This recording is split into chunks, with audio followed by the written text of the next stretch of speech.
പാഠം 262. കൈരേഖ നന്നായാൽ.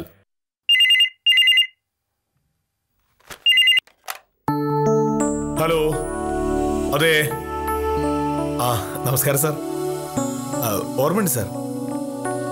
കൃത്യം 11 മണിക്ക് ഞാൻ താലൂക്ക് ഓഫീസിലെത്താം സാർ.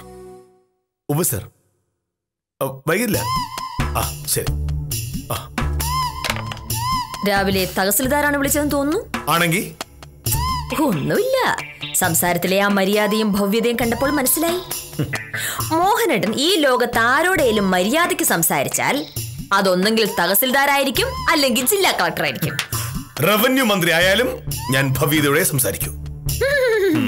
കേരളത്തിൽ 1500 വില്ലേജ് ഓഫീസർമാരുണ്ട്. 1634 വില്ലേജ് ഓഫീസർമാരുണ്ട്. അവരോടൊക്കെ റവന്യൂ മന്ത്രി സംസാരിക്കാൻ പോവാണല്ലോ. നിനക്ക് എന്നെ ബഹുമാനമില്ലാത്തതുകൊണ്ട് അങ്ങനെ തോന്നുന്നതാണ്. എന്നെ ചിലപ്പോ റവന്യൂ മന്ത്രിയും വിളിച്ചെന്നിരിക്കും. ഈ ആഴ്ചത്തെ എന്റെ വാരഫലം വായിച്ചോ? തൊഴിൽ സ്ഥലങ്ങളിൽ അംഗീകാരം, മേലുദ്യോഗസ്ഥരുടെ അഭിനന്ദനം, ദീർഘകാലമായ മോഹങ്ങളുടെ സാക്ഷാത്കാരം ഒക്കെയുണ്ട്. വർഷം 2013. ഇന്ത്യ ചൊവ്വയിലേക്ക് ഉപഗ്രഹം അയച്ച കാലമാണ്. ഇവിടെ ഒരു വില്ലേജ് ഓഫീസർ വാരഫലത്തിന്റെ കണക്കുമെടുത്തിരിക്കുന്നു.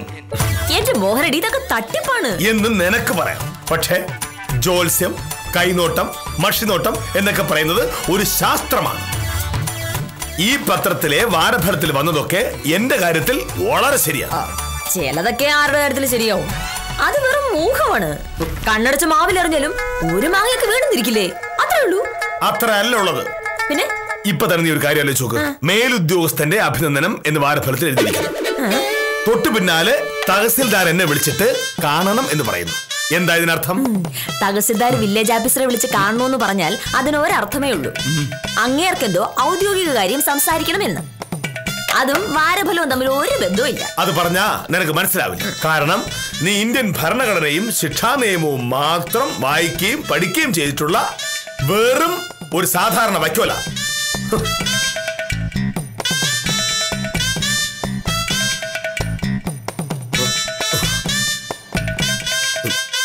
ശരി, ഇന്ത്യൻ ഭരണഘടനയെക്കാട്ടിലും വലിയ സംഭവമാണ് പത്രത്തിലെ വാരഫലം. സമ്മതിച്ചു. വാരഫലത്തിൽ വേറെന്തോ ഉണ്ടെന്ന് പറഞ്ഞിരുന്നല്ലോ. ദീർഘകാലമായി കൊണ്ടു നടക്കുന്ന മോഹം സഫലമാകുമെന്ന്. അതെന്താണാവോ? അതാ ഞാൻ പറഞ്ഞത്, നീ കാര്യമറിയാതെ എടുത്തിയാടുകയാണ്. നാട്ടിൽ പോയി അമ്മയെ കാണണമെന്ന് 3 മാസമായി ഞാൻ ആലോചിക്കുക. ഓരോ അവധി വരുമ്പോഴും ഓരോ തടസ്സം. ആ തടസ്സങ്ങളെല്ലാം മാറി നാളെ രാവിലെ നീയും ഞാനും അമ്മയെ കാണാൻ പോകും. അതൊരു വലിയ മോഹത്തിന്റെ സാക്ഷാത്കാരമല്ലേ? നാളെയോ? നാളെ എങ്ങനെ പോകും? നാളെ 2ാം ശനിയാഴ്ചയല്ലേ? നാളെ രാവിലെ പോയാൽ അമ്മയും കണ്ട് നാളെ ഒരു ദിവസം അമ്മയുടെ കൂടെ താമസിച്ച് മറ്റന്നാൾ വൈകുന്നേരം നമുക്ക് തിരിച്ചു വരാം. നാളെ എനിക്ക് പറ്റില്ല മോഹനേട്ടാ. പറ്റില്ലേ? പറ്റില്ല. നാളെ എനിക്ക് ഒട്ടും ഒഴിവാക്കാൻ പറ്റാത്തൊരു കേസുണ്ട്. നാളെ എന്ത് കേസ്? ഒരു അതിർത്തി തർക്കമാണ്. സ്ഥലം കണ്ട് റിപ്പോർട്ട് കൊടുക്കാൻ കോടതി എന്നെ കമ്മീഷനായി വെച്ചിരിക്കുകയാണ്. എനിക്ക് നാളെ സമയമുള്ളൂ. റിപ്പോർട്ട് തിങ്കളാഴ്ച കോടതി കൊടുക്കും വേണം. എന്ന് പറഞ്ഞാൽ എങ്ങനെയാ? നിന്റെ അമ്മയെ കാണാൻ പോകുന്ന കാര്യമാണ് പറഞ്ഞെങ്കിൽ നീ ചാടി സമ്മതിക്കാറുണ്ടല്ലോ. എന്ത് കമ്മീഷനാണെന്ന് പറഞ്ഞിട്ട് കാര്യമില്ല.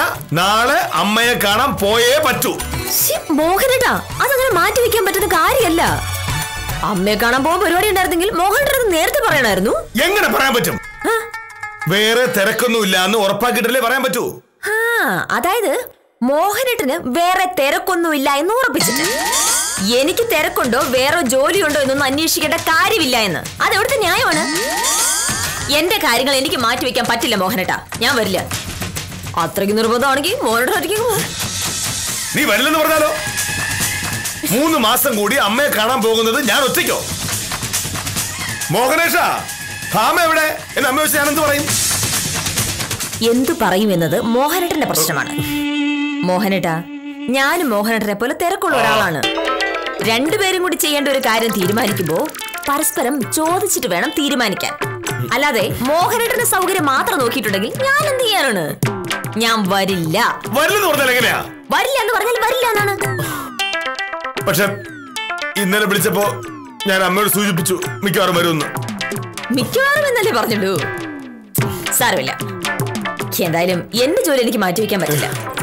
മോഹനേട്ടാ, ഇത് കോടതിക്കാരുമാണ്. തോന്നും പോലെ മാറ്റിവെച്ചാൽ അത് പ്രശ്നമാവും. ആ എന്തായാലും വാരഫലത്തിൽ കണ്ടത് തെറ്റിക്കണ്ട. മോഹനേട്ടന്റെ മോഹം നടക്കട്ടെ. ഒറ്റയ്ക്കങ്ങ് പോയാ മതി. എന്തായാലും ഞാൻ ഒറ്റയ്ക്ക് പോകുന്ന പ്രശ്നമില്ല. എന്റെ വാരഫലത്തിൽ കണ്ടത് സത്യമാണെങ്കിൽ ഞാൻ പോയിരിക്കും. നീ എന്റെ കൂടെ ഉണ്ടാവുകയും ചെയ്യും. പിന്നെ നിന്റെ ആ കേസില്ലേ, അത് പണ്ടാരോടെ പോട്ടെ.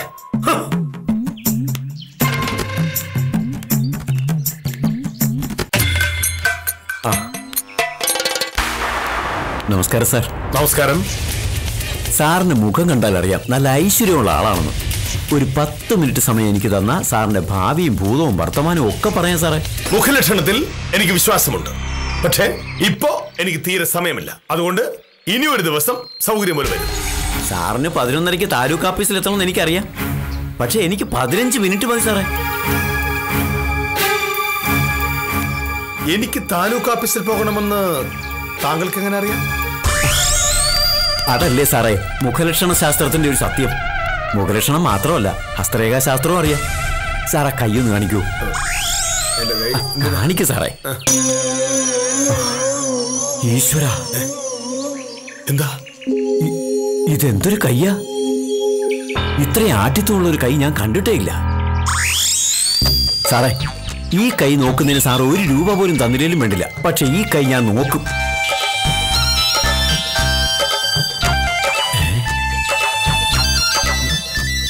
സാറിന് ഉദ്യോഗത്തിൽ വലിയ മേൽഗതിക്കുള്ള സാധ്യത കാണുന്നുണ്ട്.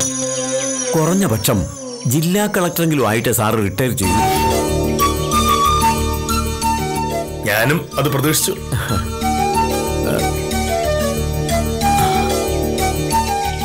രാവിലെ ഭാര്യയുമായി ചെറിയ തർക്കം ഉണ്ടായെന്ന് തോന്നുന്നല്ലോ. അതൊക്കെ കൈ നോക്കി അറിയാൻ പറ്റുമോ? കൈ നോക്കിയാൽ അറിയാത്തതൊന്നുമില്ല സാറേ. സാറ് ജനിച്ച സമയത്ത് സാറിന്റെ കയ്യിൽ ഭാവിയിൽ ഓരോ ദിവസവും എന്തൊക്കെ സംഭവിക്കും എഴുതി വെച്ചിരിക്കുകയല്ലേ. ഇന്ന് എന്ത് സംഭവിക്കും, നാളെ എന്ത് സംഭവിക്കുന്നൊക്കെ ഈ കയ്യിൽ എഴുതി വെച്ചിരിക്കുകയല്ലേ. പിന്നെ ശരിക്കും നോക്കൂ.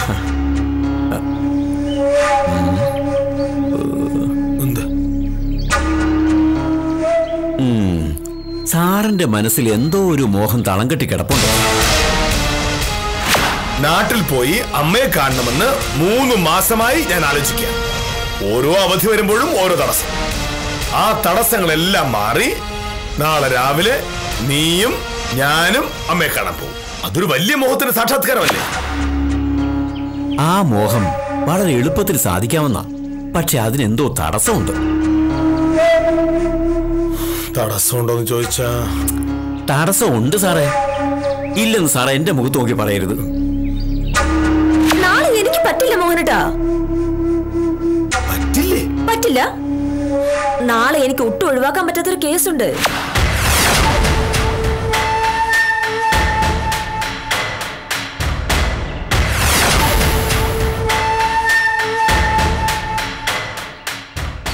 തടസ്സമുണ്ട് സ്വാമി. അപ്പൊ ഞാൻ പറഞ്ഞ ശരിയായില്ലേ? സാറ് വിഷമിക്കണ്ട, ആ തടസ്സം മാറ്റാവുന്നേ ഉള്ളൂ. നേർച്ചയും കാഴ്ചയും നടത്താനുള്ള നേരമില്ല. നാളെ തന്നെ സാധിക്കേണ്ട സംഭവം നടക്കും. സാർ ഈ മോഹം സാധിക്കാനായി അമ്പലത്തിലെങ്ങും പ്രാർത്ഥിക്കാൻ പോകണ്ട. മാ ഫലേഷു കർമ്മണ എന്ന് കേട്ടിട്ടില്ല? പ്രതിഫലം പ്രതീക്ഷിക്കാതെ കർമ്മം ചെയ്യുക. അതെ. സാർ ഇന്ന് സാറിന്റെ ആഫീസിൽ ചെന്ന് ഏറ്റവും ആദ്യം തീരുമാനം എടുക്കേണ്ട കാര്യത്തിൽ ഒരു തീരുമാനം എടുക്കുക. അങ്ങനെ തീരുമാനമെടുത്തെന്ന് അതിന്റെ ആവശ്യക്കാരനെ വിളിച്ചു പറയുക. അയാൾക്ക് സന്തോഷവും. ആ നിമിഷം അയാൾ പോലും അറിയാതെ അയാൾ സാറിന് വേണ്ടി പ്രാർത്ഥിക്കും. ആ പ്രാർത്ഥനയുടെ ഫലമായി സാറിന്റെ മോഹം നടക്കും. ഇത്രയുള്ളൂ? ഇത്രയേ ഉള്ളൂ. ഞാൻ പറഞ്ഞില്ലേ സാറേ, നമ്മൾ കർമ്മം ചെയ്യുക, ഫലം ദൈവം തരും. ഇപ്പോ ഞാൻ ദക്ഷിണായിട്ട് എന്താണ് തരേണ്ടത്? ഒന്നും പ്രതീക്ഷിച്ചല്ല ഞാനിതൊക്കെ ചെയ്യുന്നത്. ലോകാ സമസ്ത സുഖിനോ ഭവന്തു എന്നൊരു പ്രാർത്ഥനയുള്ളൂ. എങ്കിലും സാറ് നിറഞ്ഞ മനസ്സോടെ എന്തെങ്കിലും തന്നാ ഞാൻ സ്വീകരിക്കാം. തീർച്ചയായും ഞാൻ തരും. അതിലൊന്നൊരു കുറവ് വരുത്തുന്ന ആളല്ല മോഹനകൃഷ്ണൻ.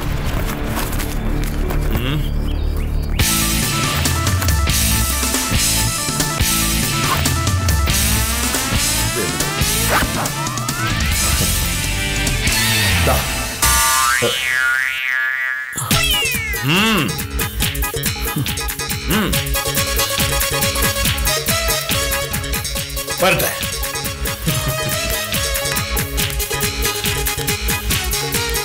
അഞ്ചുലുവ.